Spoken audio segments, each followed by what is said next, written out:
वसीम भाई जी आप थकते नहीं हैं? नहीं, मैं सिगरेट नहीं पीता. Welcome back. So you just watched our video. A man who has never smoked is accused of corruption, stealing his country. Not right, right? So it's still chapter 10. He's still under investigation, and the Lahori boy is still adamant he's innocent.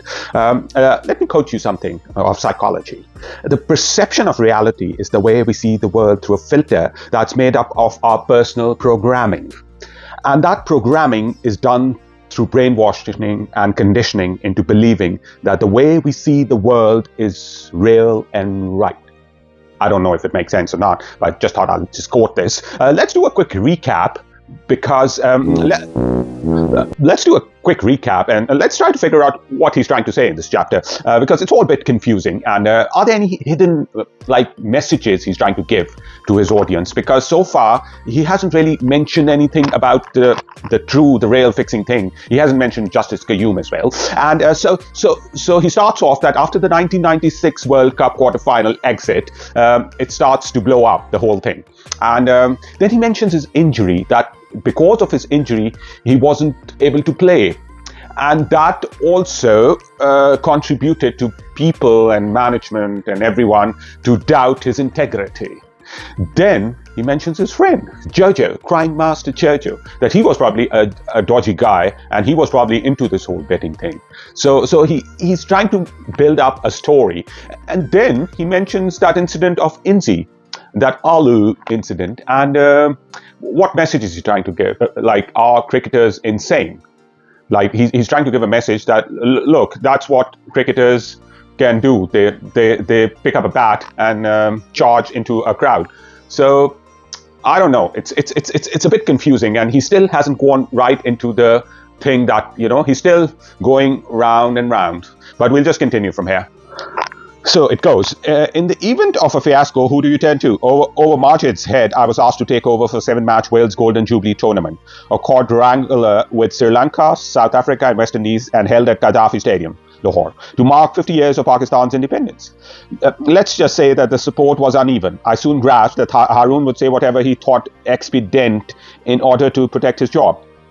When I promoted myself ahead of Moeen in a game against Sri Lanka so as to keep a left hand and right-hander at the wicket, he thought that was a fix. As well, anything out of ordinary was suspicious, hardly a helpful perspective for the coach of a team like Pakistan. The problem in that series was our historic aversion to chasing, which Faisalabad had not helped. Lahore's evening dew made the ball impossible to grip, swing or spin. Under lights. The recording is playing right now. Arvinda De Silva and Sanat Jayasuriya, wonderful players both, put us to the sword. They won that match, Sri Lanka. And yes, if you see the highlights, there was a lot of dew. In unpredictable fashion, I don't know what he means, we promptly torched the West Indies. It was not a bad Caribbean team. Courtney Walsh was captain and Brian Lara was at his peak, but we won all 3 tests comfortably. So he's talking about that quadrangular tournament, and then he hops on to the West Indies. All right. Courtney was a superb bowler, a fine captain and a great guy. His blind spot was his batting. At Peshawar, 2 of Courtney's bats were stolen from the dressing room, which he regarded as such a calamity that he demanded a meeting with the local police commissioner. Courtney, man, I love you, but use someone else's bat, I said. Your highest score is 1. He shook his head solemnly. No, man, he said, the weight is perfect, the pickup is perfect, and I have the grip just as I like it. I think he was right. He was a rubbish batsman, Courtney. I mean, he was a typical rabbit number 11. I'll just stop here. And so he's mentioned another incident, like bats being stolen in Pakistan. So is there another hidden message in it? We'll continue from here. As for life, where the evidence was not sufficient, he recommended fines. It was touch and go for cricket superstar Wasim Akram. He was fined $12,000 and the judge recommended that he be banned from ever captaining the side again. All of them were saying that he is involved. And then I had to ask myself, if everybody is saying so, then why they should not be believed? Why do you think those players made those allegations, your own teammates? The culture we come from, you guys won't understand. There's a lot of jealousy factor there, and people. It's not just. It's a different groups got together from different angles, just to finish one cricketer's or one sportsman career.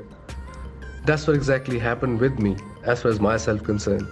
People like supposedly Amir Sohail, who spoke against me.